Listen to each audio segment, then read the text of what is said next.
Hello students, आज का हमारा टॉपिक है Kepler's laws of planetary motion. Kepler के ग्रहीय गति के नियम। केपलर ने ग्रहों की गति से संबंधित नियम दिए थे, 3 नियम थे। उनको आज हम लोग स्टडी करेंगे कि वो नियम क्या थे, उनके स्टेटमेंट, और यहाँ पर हम उनकी एक्सप्लेनेशन को देखेंगे। ठीक है, तो हम लिख सकते हैं खगोल विज्ञान के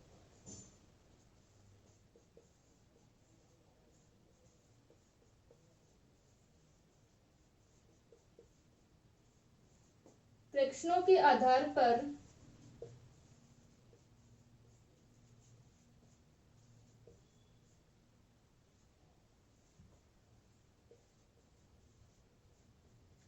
सन 1609 में केपलर ने ग्रहों की गति से संबंधित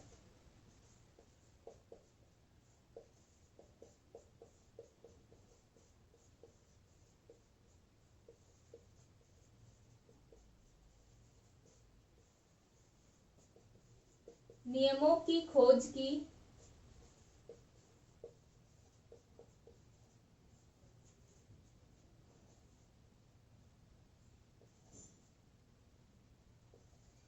जो इस प्रकार हैं।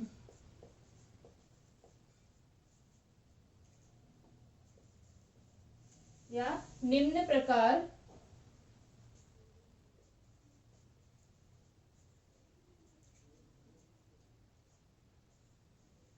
तो यहाँ पर हम लोग पढ़ रहे हैं कि जो केपलर थे उन्होंने ग्रहों की गति से संबंधित नियमों की खोज की थी, और वो नियम क्या थे। ठीक है, जो हमारे प्लैनेट्स हैं उनके मोशन से रिलेटेड जो नियम थे कि किस प्रकार वो अपने ऑर्बिट में घूम रहे हैं और उनका जो ऑर्बिट है वो कैसा है, उनका ऑर्बिट सर्कुलर है या इलिप्टिकल है, किस प्रकार का उनका ऑर्बिट होगा और उनका टाइम पीरियड किस प्रकार से होगा, ये यहाँ पर केपलर ने बताया था। तो सबसे पहले हम बात करते हैं फर्स्ट नियम की। प्रथम नियम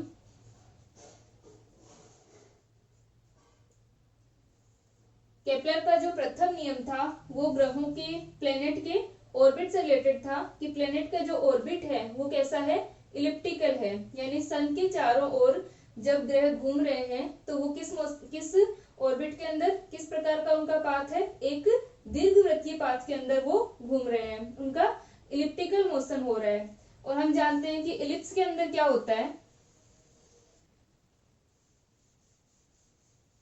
केपलर के अकॉर्डिंग क्या है कि जो ग्रहों का पाथ है वो कैसा है, एक दीर्घवृत्ताकार है, सूर्य के चारों ओर वो दीर्घवृत्ताकार कक्षा के अंदर चक्कर लगा रहे हैं, इलिप्टिकल ऑर्बिट के अंदर घूम रहे हैं।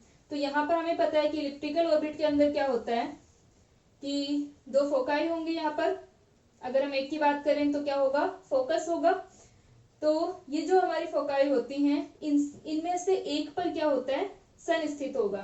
ठीक है, इसने केपलर ने बताया कि जो ग्रहों का ये घूर्णन हो रहा है यहाँ पर वो कैसा है, ग्रहों की जो गति है वो दीर्घवृत्ताकार इसमें हो रहा है। ठीक है, मोशन जो है वो दीर्घवृत्ताकार होगा।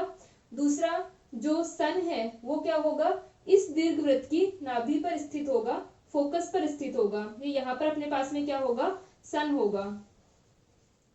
किसी भी इलिप्स के अंदर 2 फोकस होते हैं अपने पास में जिन्हें हम फोकाई कहते हैं। तो ये जो फोकस या नाभि जो है, तो यहाँ पर हम मानते हैं कि क्या होगा, एक पर सन स्थित होगा और जो हमारा प्लेनेट है वो क्या करेगा, इसके चारों ओर चक्कर लगाएगा। ठीक है, तो इस प्रकार से हम देख सकते हैं। अगर हम ओनली सन और प्लेनेट की बात करें तो ये हमारा इलिप्टिकल पाथ होगा और यहाँ पर सन स्थित होगा और प्लेनेट जो होगा वो यहाँ होगा। तो ये प्लेनेट का मोशन होगा, इसका जो पाथ होगा वो एक इलिप्टिकल पाथ होगा और इसके फोकस पर क्या होगा, सन स्थित होगा। तो हम लिख सकते हैं प्रथम नियम के अनुसार सभी ग्रह सूर्य के चारों ओर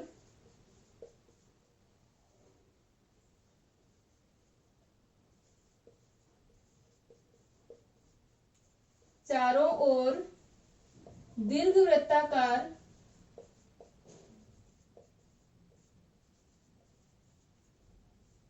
कक्षा में चक्कर लगाते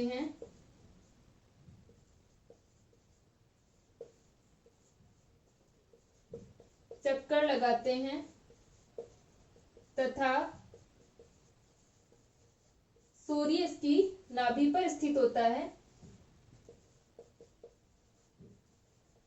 दीर्घवृत्त की नाभि पर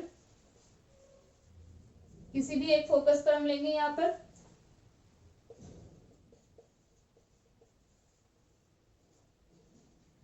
तो यहाँ से हमारा जो फर्स्ट इसका नियम है, फर्स्ट लॉ जो है केपलर का, कि सन जो है वो क्या होगा, फोकस पर स्थित होगा और प्लेनेट जो है वो सन के चारों ओर एक इलिप्टिकल ऑर्बिट के अंदर घूम रहे होंगे। सेकंड है हमारे पास में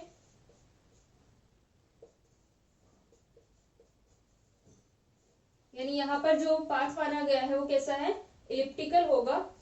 तो यानी सर्कुलर नहीं है, यहाँ पर इलिप्टिकल पाथ डिफाइन किया हुआ है किसका, जो भी हमारे प्लेनेट हैं।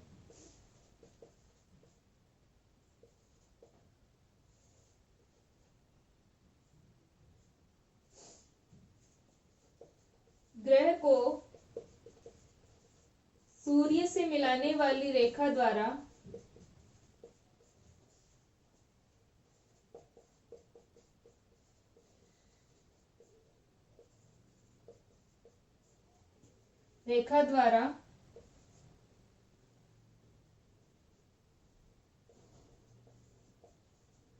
समान समय में प्रसर्पित क्षेत्रफल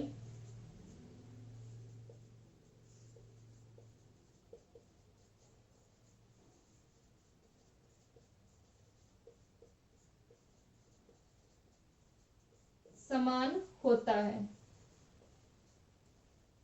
तो यहाँ पर हम देखते हैं कि जो सन है और हमारा प्लेनेट है उसको मिलाने वाली जो लाइन होगी उसके द्वारा जो कवर्ड एरिया है सेम टाइम इंटरवल के अंदर क्या रहेगा, सेम होगा। यानी जब हम लोग प्रीवियस लेक्चर्स में हम सेंट्रल फोर्सेस पढ़ रहे थे वहां पर भी हमने देखा था कि जो एरियल वेलोसिटी होती है, जब हम किसको पढ़ रहे थे, एंगुलर मोमेंटम कंजर्वेशन को पढ़ रहे थे, वहां पर हमने देखा कि dA/dt इक्वल टू क्या होता है, कांस्टेंट होता है। ये जो हमारे स्टेटमेंट है इसका मतलब क्या है कि dA/dt इक्वल टू क्या होगा, कांस्टेंट होगा। और इस dA/dt को हम क्या कहते हैं, एरियल वेलोसिटी, क्षेत्रीय वेग कहते हैं। आप लोग ये लिख लो एक बार, फिर हम इसको प्रूव करते हैं।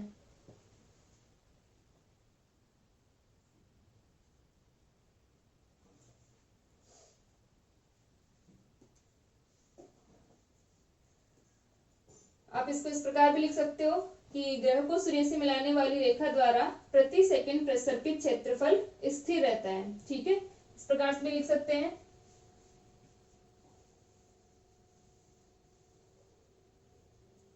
प्रति सेकंड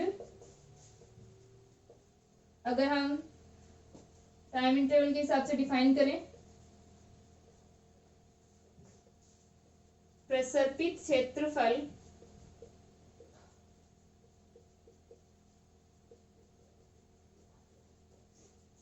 स्थिर रहता है, या अर्थात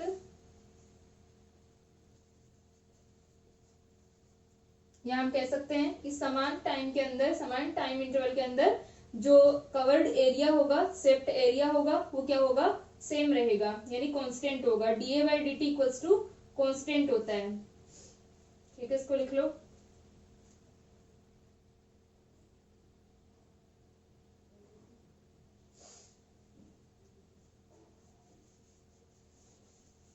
या इसको हम लिख सकते हैं यार 1/2 r² dθ/dt इक्वल टू नियत, और इसे हम क्या कहते हैं, एरियल वेलोसिटी, क्षेत्रीय वेग।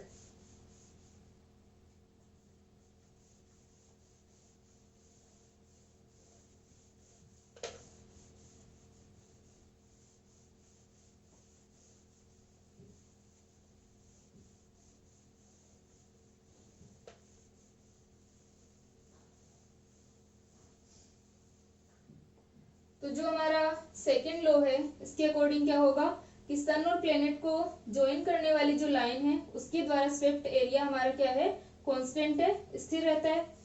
तो यहां से हम देखते हैं कि जो ऑर्बिट था, प्लेनेट का ऑर्बिट कैसा था, एक इलिप्टिकल ऑर्बिट था। इस इलिप्टिकल ऑर्बिट के फोकस पर क्या होता है, सन स्थित होता है। ठीक है, यहाँ पर अपना सन जो होगा वो फोकस पर स्थित होता है और प्लेनेट क्या कर रहा है, यहाँ पर घूम रहा है। तो यहाँ क्या होगा कि जो एरिया है, स्वेप्ट एरिया होगा वो कांस्टेंट रहेगा।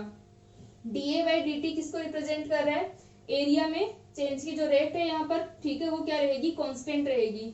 मान लो यहाँ पर किसी टाइम पर प्लेनेट यहाँ है, फिर किसी टाइम इंटरवल के अंदर प्लेनेट यहाँ पहुंचता है।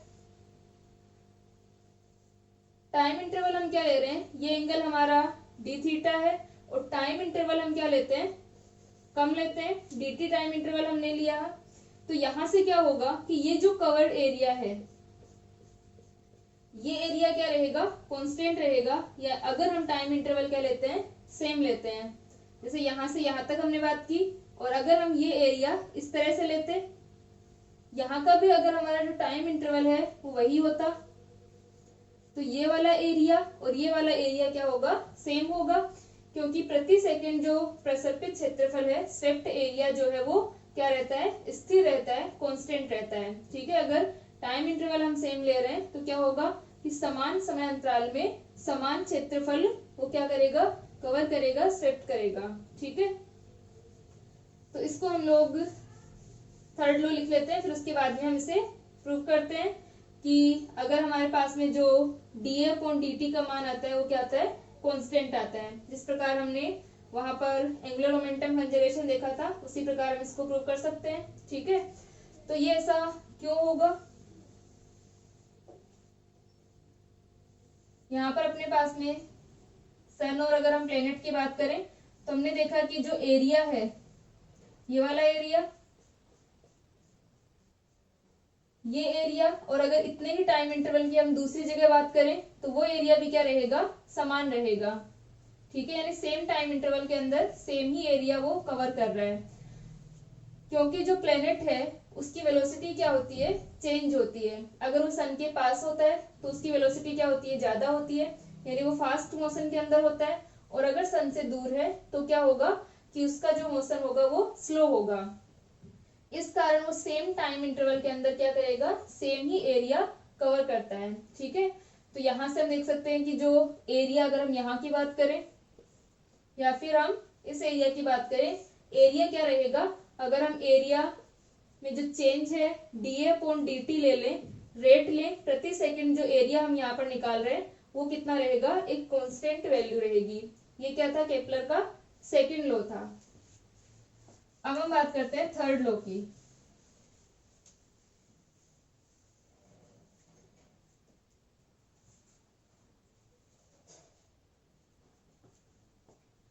केपलर का जो थर्ड लॉ है वो आवर्त काल से संबंधित होता है, टाइम पीरियड से रिलेटेड होता है।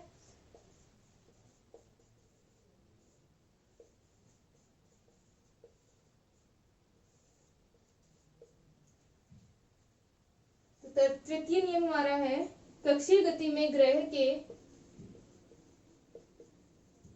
कक्षीय गति में टी स्क्वायर प्रोपोर्शनल टू क्या होगा, ए क्यूब होता है। कक्षीय गति में ग्रह के परिक्रमण काल,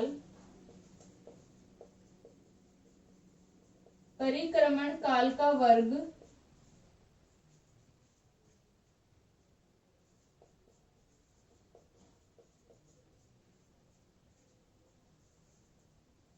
परिक्रमण काल का वर्ग अर्ध दीर्घ अक्ष के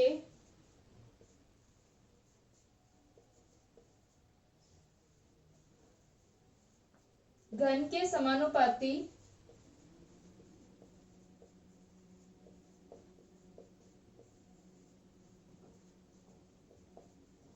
होता है। ठीक है, यहाँ पर क्या होगा कि ये जो ग्रह की कक्षा है उसके जो अर्ध दीर्घ अक्ष होगी उसके घन के क्या होगा, समानुपाती होगा, T square proportional to A cube होगा। ठीक है, कक्षीय गति में ग्रह के परिक्रमण काल का वर्ग ग्रह की कक्षा के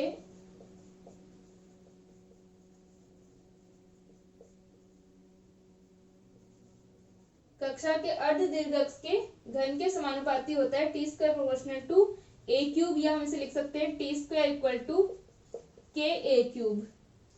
फर्स्ट लॉ के अंदर हमने पढ़ा कि जो केपलर का फर्स्ट लॉ था उसके अकॉर्डिंग क्या था कि जो ऑर्बिट होगा वो कैसा होगा, इलिप्टिकल होगा।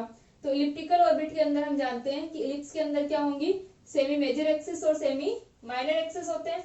हमारा जो इलिप्स होता है उसके अंदर क्या होते हैं, सेमी मेजर एक्सिस और सेमी माइनर एक्सिस। यहाँ हम कह सकते हैं हमारी मेजर एक्सिस और ये क्या हो जाएगी, माइनर एक्सिस। तो यहाँ से यहाँ तक हमारी सेमी मेजर एक्सिस होगी और ये वाली हमारी क्या होती है, सेमी माइनर एक्सिस होती है। तो जो टाइम पीरियड है किसी भी प्लेनेट का, उसका जो स्क्वायर है वो किसकी प्रोपोर्शनल होगा, इस ए क्यूब के प्रोपोर्शनल होगा। तो यहाँ से अपने पास में ग्रह का जो आवर्तकाल है उससे रिलेटेड ये नियम आता है। ठीक है, और ये जो ए होगी वो हमारे पास में क्या है, ग्रह की औसत दूरी है, किससे, सन से।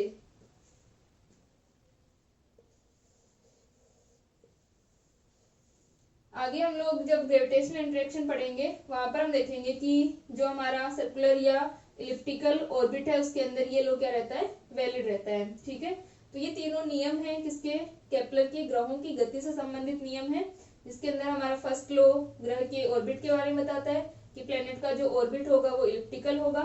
सेकेंड लॉ हमें बताता है कि जो स्वेप्ट एरिया होगा किसी भी टाइम इंटरवल के अंदर, ठीक है, अगर सेम टाइम इंटरवल हम ले रहे हैं तो स्वेप्ट एरिया क्या रहेगा, कांस्टेंट रहेगा।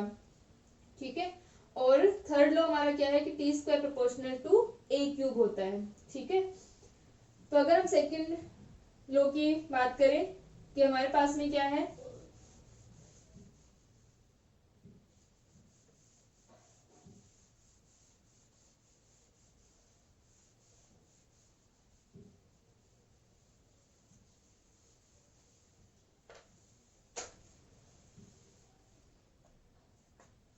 अगर हम द्वितीय नियम की व्याख्या करते हैं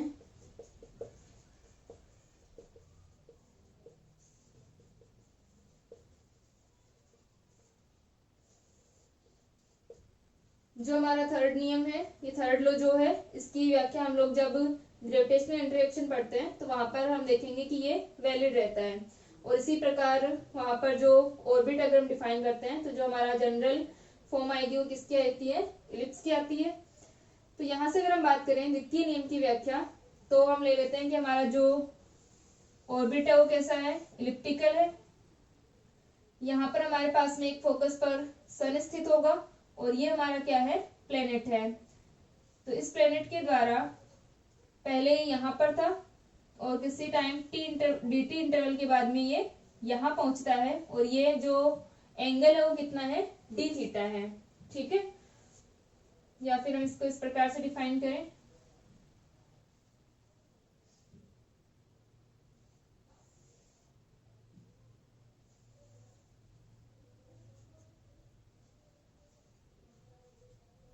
और ये डिस्टेंस क्या है, r है। तो हम ये मान रहे हैं कि हमारा जो टाइम इंटरवल है dt वो कितना है, बहुत कम है। तो dt टाइम इंटरवल अगर कम है तो हम इसे एक ट्रायंगल यहाँ से ले सकते हैं, d थीटा भी कम होगा। तो ये हमारा इस ट्रायंगल के अंदर क्या आ जाएगा, इसका एरिया। ठीक है, इस एरिया को हम एज ए ट्रायंगल ले रहे हैं। तो इस त्रिभुज का जो क्षेत्रफल होगा ये मान लो हमारा O पॉइंट है और ये हमारा A है और ये हमारे पास में B पॉइंट है। तो ये कितना हो जाएगा, ट्रायंगल OAB का एरिया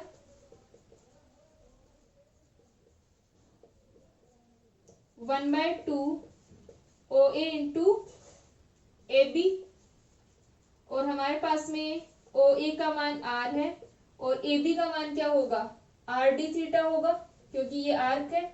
इस आर्क को हमने एज ए स्ट्रेट लाइन लिया है क्योंकि हम मान रहे हैं कि जो ये आर्क बहुत ही कम है। तो यहां से अपने पास में आ जाएगा RD थीटा और इसे हम लिख सकते हैं 1/2 R स्क्वायर D थीटा। ठीक है, ये हमारे पास में क्या आ जाएगा, 1/2 R स्क्वायर D थीटा। तो ये हमारा एरिया का मान आया है, DA एरिया का मान हमें क्या निकालना है, DA अपॉन DT। तो DA upon DT equal to 1/2 R square D theta upon DT। अब जो एंगुलर मोमेंटम होता है, एंगुलर मोमेंटम जे का मान कितना होता है?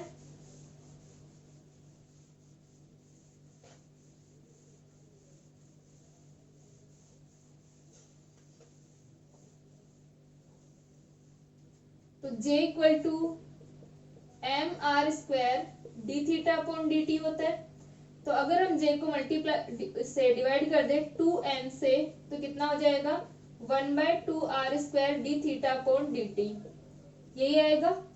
तो यहाँ पर हम क्या लिख सकते हैं? डी अपॉन डी टी के साथ में D upon D T equal to J upon 2m।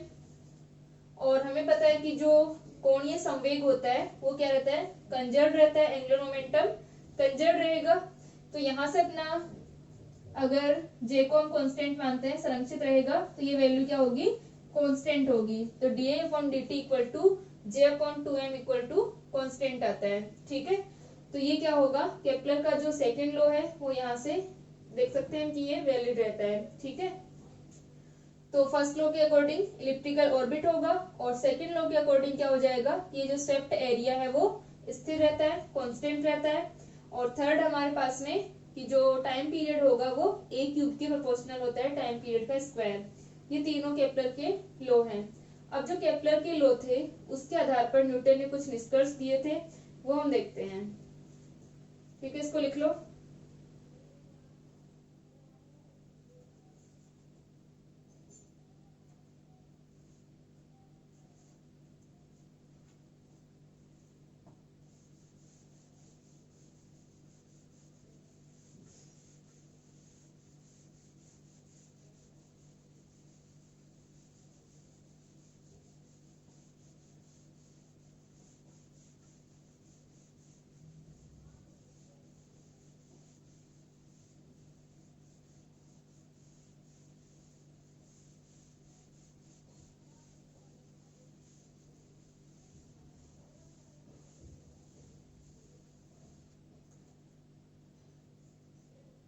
Kepler के नियम से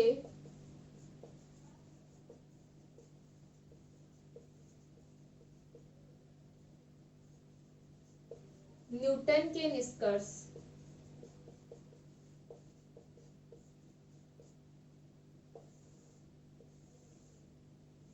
ठीक है, केपलर के नियम से न्यूटन ने कुछ निष्कर्ष दिए थे। तो यहाँ पर जो न्यूटन ने निष्कर्ष दिए थे, जो कंक्लूजन दिए थे केपलर्स लॉ के अकॉर्डिंग, तो न्यूटन ने क्या माना था कि जो ऑर्बिट माना था वो कैसा? सर्कुलर ऑर्बिट माना था। ठीक है, जो पाथ होगा वो कैसा होगा? सर्कुलर होगा। तो यहाँ पर हम लोग t² proportional to a cube की जगह क्या लेंगे? t² proportional to r cube, क्योंकि सर्कल के अंदर क्या होगा? उसकी रेडियस होगी। ठीक है, तो यहाँ से और न्यूटन ने ये सर्कुलर ऑर्बिट माना, और फिर उसके बाद में बताया कि जो प्लेनेट जो मोशन के अंदर है उसके ऊपर लगने वाला जो फोर्स होगा, क्योंकि सर्कुलर माना है यहाँ पर, और वृत्तीय गति के अंदर जो हमारा बल लग रहा होता है वो कैसा होता है? अभिकेंद्रीय बल, सेंट्रीपिटल फोर्स। तो इस अभिकेंद्रीय बल के बारे में न्यूटन ने बताया था कि अभिकेंद्रीय बल जो है वो ग्रेविटेशनल फोर्स जो है, ठीक है, उसके बारे में। और ये बताया कि ये सिर्फ यहाँ पर जैसे कि हम सन या किसी प्लेनेट की बात कर रहे हैं, ये सिर्फ सन या प्लेनेट के लिए नहीं, ब्रह्मांड में उपस्थित सभी पिंडों के लिए होगा। अगर हम किन्हीं भी दो पिंडों की बात करते हैं जिनका कुछ ना कुछ द्रव्यमान है, तो उनके मध्य ये बल लगता है। ठीक है, यानी इसका व्यापक रूप बताया था। ठीक है,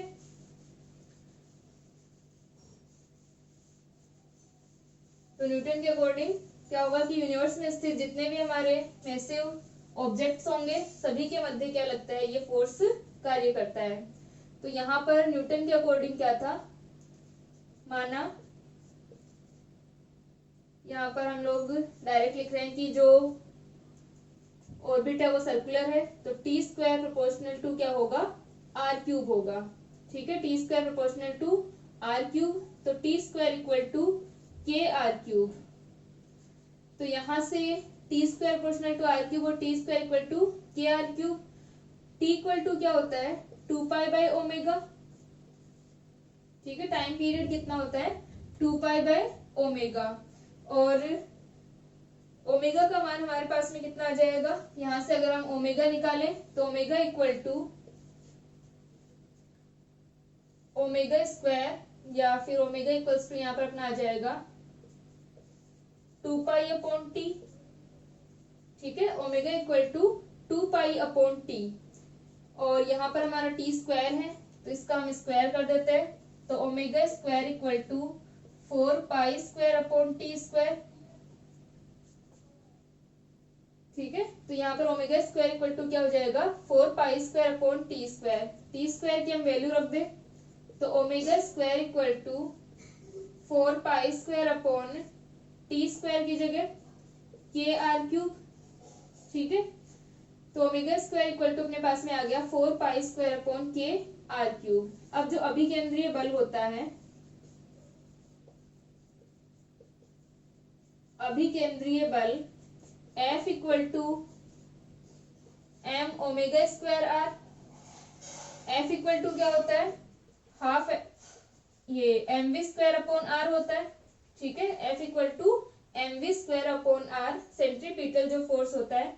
तो यहाँ पर V इक्वल टू क्या होगा, V equal to R omega, तो यहाँ से हम देख सकते हैं कि R स्क्वायर ओमेगा स्क्वायर, तो F इक्वल टू क्या आ जाएगा M R square omega square upon R, एक आर से एक आर कैंसिल, तो ये बच गया M ओमेगा स्क्वायर R।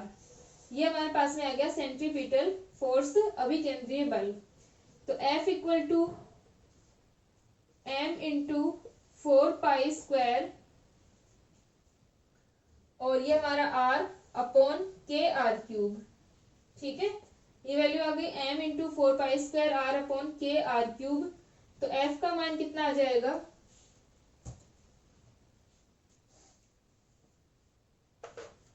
यहाँ पर अज्यूम किया है कि जो ऑर्बिट है वो कैसा है, सर्कुलर ऑर्बिट है, और M हमने क्या लिया है, मास लिया है प्लेनेट का। तो यहां से हमारे पास में अभिकेंद्रीय जो बल आता है,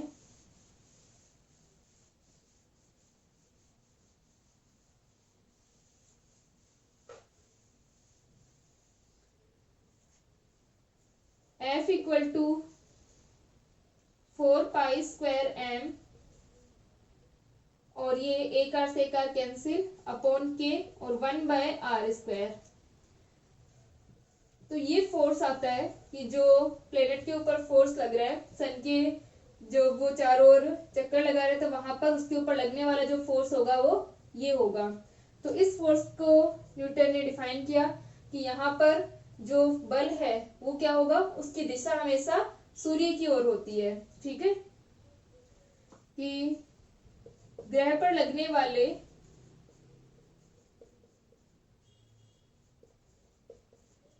जो भी हमारा प्लेनेट है उसके ऊपर लगने वाला जो फोर्स है उसकी डायरेक्शन क्या होगी, सन की ओर होगी।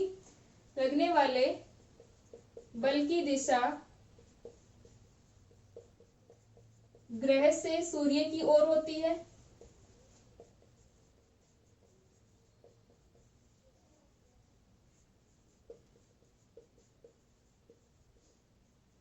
सेकंड,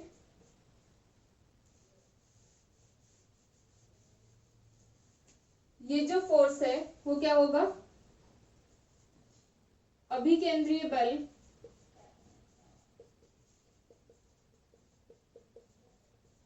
ग्रह के द्रव्यमान के क्या है, समानुपाती है।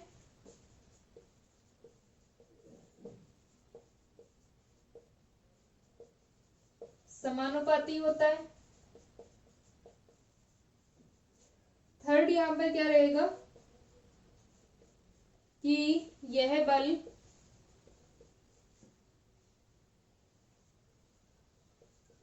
ग्रह तथा सूर्य के मध्य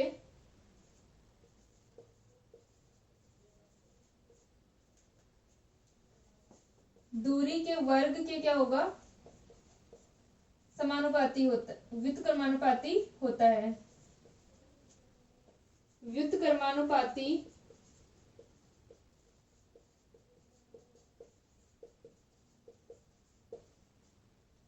तो यहां से जो F होगा वो क्या होगा, F inversely proportional to R square होता है।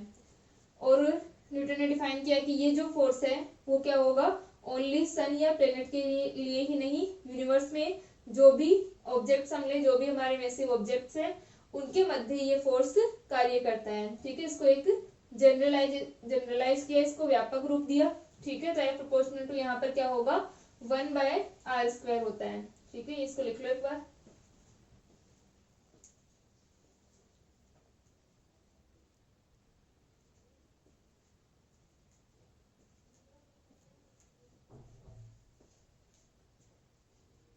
अब हम लोग एक न्यूमेरिकल सोल्व करते हैं केपलर्स लॉ पर।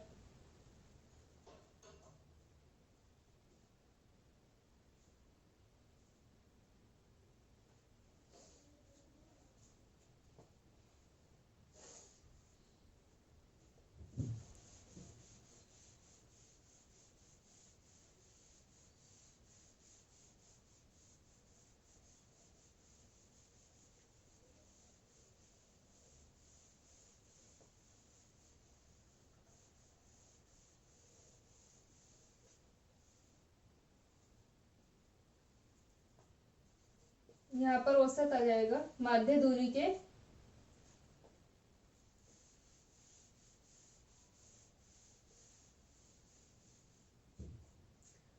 हमारे पास में न्यूमेरिकल है।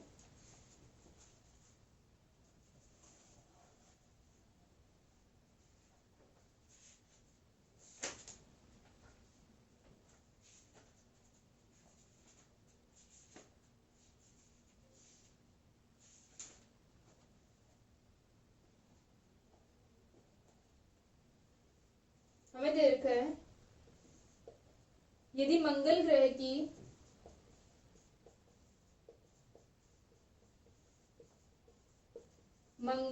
की सूर्य से औसत दूरी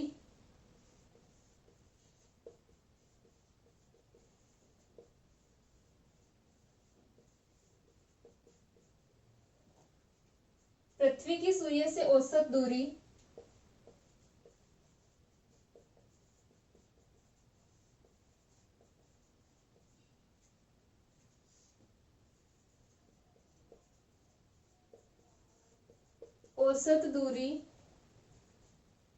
से 1.524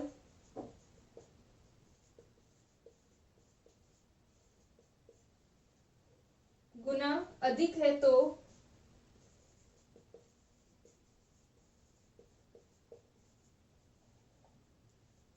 सूर्य के परिभ्रमण कर रहे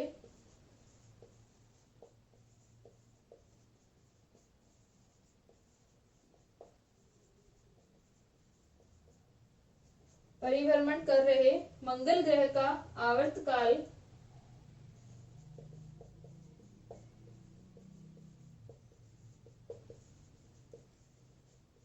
आवर्तकाल ज्ञात कीजिए।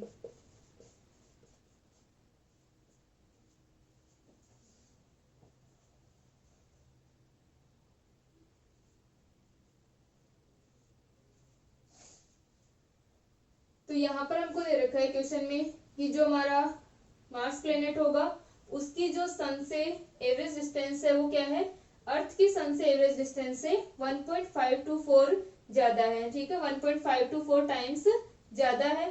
तो हमें क्या निकालना है, मार्स जो हमारा प्लेनेट है उसका टाइम पीरियड हमें ज्ञात करना है। टाइम पीरियड क्या होता है कि एक पूरा चक्कर लगाने में जितना टाइम उनको लगता है, ठीक है, कंप्लीट जो उनका चक्कर होगा वहां पर कितना टाइम लेंगे। ठीक है, तो वो हमें ज्ञात करना है। तो हमें अर्थ का टाइम पीरियड पता है, अर्थ का टाइम पीरियड हम 365 डेज लेंगे।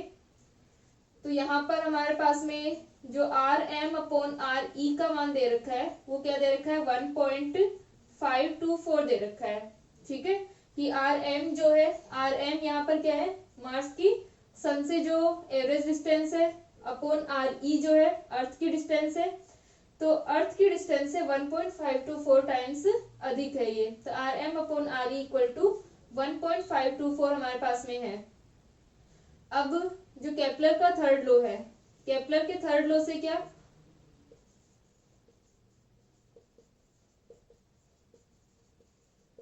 केपलर के थर्ड लॉ से हमें पता है कि T² प्रोपोर्शनल टू R³ होता है। तो यहाँ पर T M square proportional to क्या हो जाएगा, हम कोई कांस्टेंट ले लेते हैं, T M square equal to K R one cube और T E square equals to K R two cube. तो यहां पर हम लोग इसको डिवाइड करें, अगर T M square upon T E square equal to K R one cube divided by K R two cube. R one upon R to या हमारा आर एम अपॉन आर ई,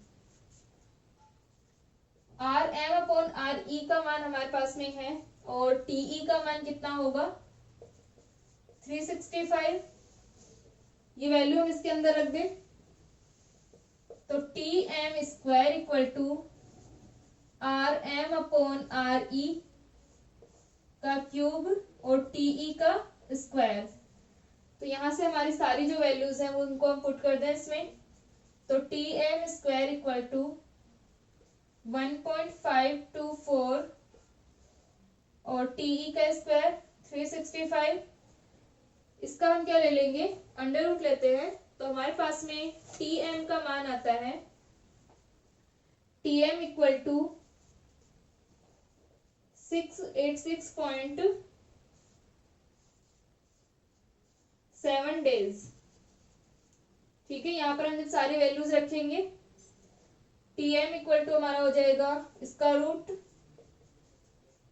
तो ये हम जब कैलकुलेट करते हैं तो जो मार्स हमारा प्लेनेट है उसका टाइम पीरियड आएगा 686.7 डेज। ठीक है, इतने दिन क्या होगा उसका आवर्तकाल होगा। तो इस प्रकार हम केपलर्स लॉ को यूज करके टाइम पीरियड निकाल सकते हैं।